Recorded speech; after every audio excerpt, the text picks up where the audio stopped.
साथियों, पिछले काफी दिनों से किसान दिल्ली के बॉर्डर पर डटे हुए हैं और इस कड़ाके की ठंड के बीच भी उन लोगों ने अपना आंदोलन जारी रखा हुआ है। राष्ट्रीय पिछड़ा वर्ग मोर्चा भी लगातार किसानों के इस आंदोलन के साथ में है और हम लोग उनके हर आह्वान पर राष्ट्रीय पिछड़ा वर्ग मोर्चा पूरी ताकत के साथ में शामिल रहा है। अभी पिछले 11 तारीख से लेकर के 17 तारीख तक राष्ट्रीय किसान मोर्चा के माध्यम से पूरे देश भर में धरना प्रदर्शन का आयोजन किया गया है, जिसमें राष्ट्रीय पिछड़ा वर्ग मोर्चा पूरी ताकत के साथ शामिल है।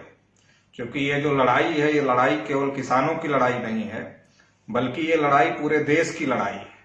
क्योंकि सरकार जो पब्लिक प्रॉपर्टी थी वो तो पूंजीपतियों को दे दिया है, चाहे वो रेलवे का मामला हो, चाहे वो बीएसएनएल का मामला हो, चाहे वो तमाम कंपनियों का मामला हो, तेल कंपनियों का मामला हो, या एयरपोर्ट और रेलवे स्टेशन का मामला हो। तो जो भी पब्लिक प्रॉपर्टी गवर्नमेंट के पास थी उसको गवर्नमेंट ने पूंजीपतियों को देने का काम किया और लगातार दे रही है।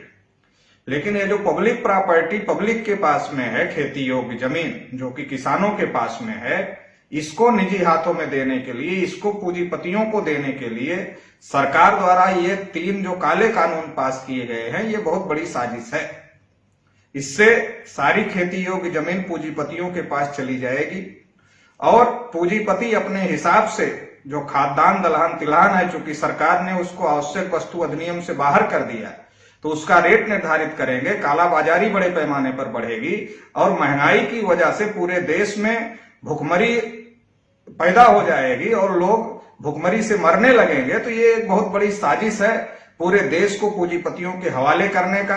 ये जो सरकार है, सरदार वल्लभ भाई पटेल का नाम लेती है, उनकी मूर्तियां लगवाती है, लेकिन सरदार वल्लभ भाई पटेल ने जो रियासतों को तोड़ने का काम किया था, खंड खंड भारत को अखंड बनाने का काम किया था, ये सरकार फिर से नरेंद्र मोदी, टाटा, बिरला, अंबानी, अडानी की रियासतें बनाने का काम कर रहे हैं, जो कि एक बहुत बड़ी साजिश देश के विरोध में है, पिछड़े वर्गों के विरोध में है।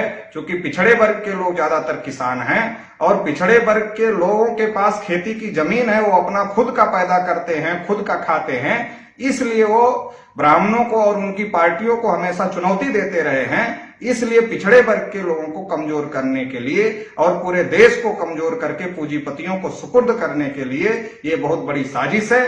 राष्ट्रीय पिछड़ा वर्ग मोर्चा इसका विरोध करता है और राष्ट्रीय किसान मोर्चा के द्वारा जो आंदोलन देश भर में चलाया जा रहा है उसका हम समर्थन करते हैं। किसानों के आंदोलन का हम समर्थन करते हैं। अपने देश भर के सभी कार्यकर्ताओं, पदाधिकारियों को, शुभचिंतकों को ये अपील करते हैं कि ये जो आंदोलन चल रहा है इसमें बड़ी संख्या में पूरी ताकत के साथ शामिल हो जाए और इस आंदोलन को सफल बनाने का काम करें। धन्यवाद।